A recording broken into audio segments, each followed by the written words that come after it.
words of my mouth and the meditations of all of our hearts be acceptable in your sight, O Lord, my rock and my redeemer. Amen. Please be seated. So the weather's been better this week, after a long gray winter. And I hope you've been able to see this week driving by the progress in the community garden with our rainbow grow bags up on the garden carts and our newly planted potato bags on the swing set on Spring Street. We've got tomatoes, peppers, eggplant, herbs, lettuces coming up, and we're well into our green season of growth at Emmanuel and in our community. Green is the traditional liturgical color for ordinary time, and that's those weeks from the day of Pentecost through All Saints' Day in the fall, in November. And it's the first perfect color to express the growth in our lives and in our ministries, while it's green growth time in our community garden. So, speaking of community gardens, did anyone see the science and health reporter Dana Smith's article in the New York Times this week? She writes, "Why is gardening so good for you?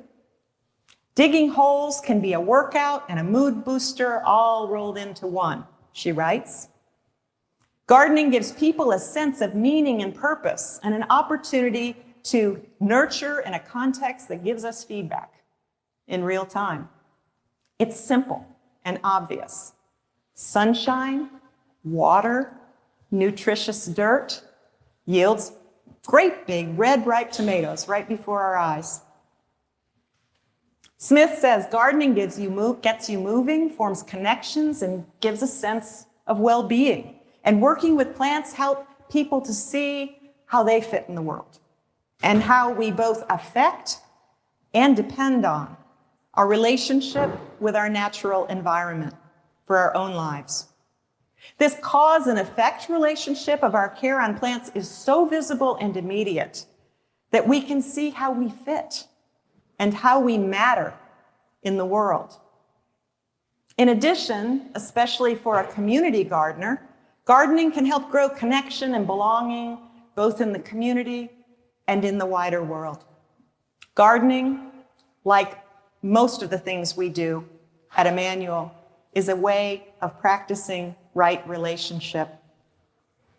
Practicing right relationship is different from practicing piano, practicing organ, practicing solos in voice, or any of the other things our musicians circle does for a service or for a performance.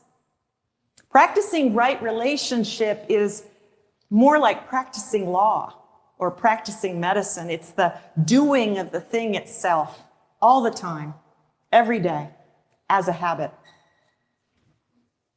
For all of us, practicing right relationship is a matter of ultimate and immediate consequence. Practicing right relationship is not just about heading off the epidemic of loneliness and isolation that Surgeon General Dr. Vivek Murthy calls our greatest public health crisis. Loneliness and isolation lead directly to the social and political ill health of racism, sexism, suspicion of difference of any kind, news echo chambers, identity politics, and radicalism. That is the basis for most conflict at home and abroad. Practicing right relationship is not only the antidote for loneliness and isolation's devastating effect on our physical health, leading directly to depression, addiction, and other even more violent and horrible forms of self-harm. Practicing right relationship is more than all that. It's about our very survival as human beings. It's really that big a deal. So how does that work? We must be able to communicate effectively with each other through difference in order to understand each other's context, perspective, lived reality, so that we can connect, belong, and heal our social, political, and emotional ill health. We must be present and listen to each other's context, perspective, and ideas with curiosity so that we can reimagine a world that includes all our lived realities. We are interdependent with each other and our environment and our very survival. Emotional, spiritual, social, educational, economic, and physical depends on it. So how do we do that? Just for an example, take our big dig out in the yard, the dry well accommodation of the 4,000 gallons per inch of rainwater that now courses off one side of our roof system here at Emmanuel. We all saw that. It was a giant hole in the ground, right? We all have personal experience right here on Aquidneck Island with the real effects of climate change. So how do we sort through all of the science, the data, the necessary economic drivers, that's a piece of it too, and consequences to all of us to thrive together? I think we practice. I think we practice right here at Emmanuel by engaging, digging deep into our community, prizing civic literacy, participating in local government, and building relationship with our neighbors down the block, across the street, across the bridge, in other time zones, and in the farthest, remotest, most different place we can imagine in the global Anglican Communion. We practice right relationship every chance we get. I've said it before, and I'll say it here again. Church saves lives.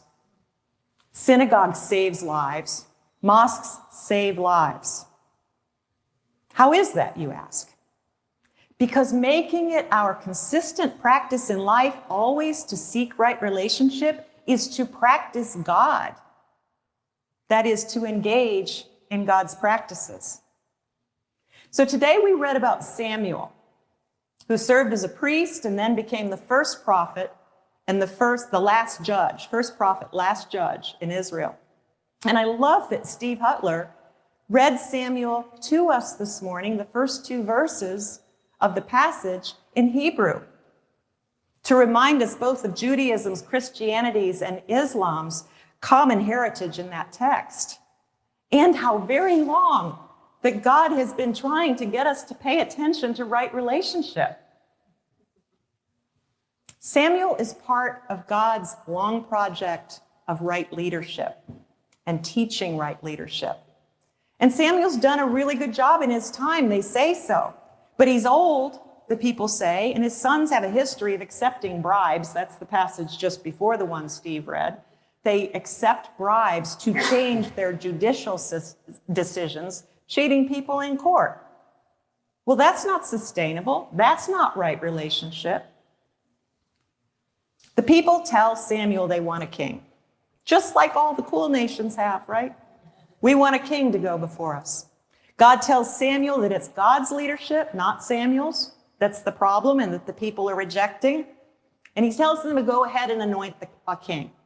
But first, warn the people that an earthly king will take their sons, their daughters, the very best of their land, their crops, their workers, their livestock, their produce, and put it all to work for the king's agenda, and not theirs and not God's.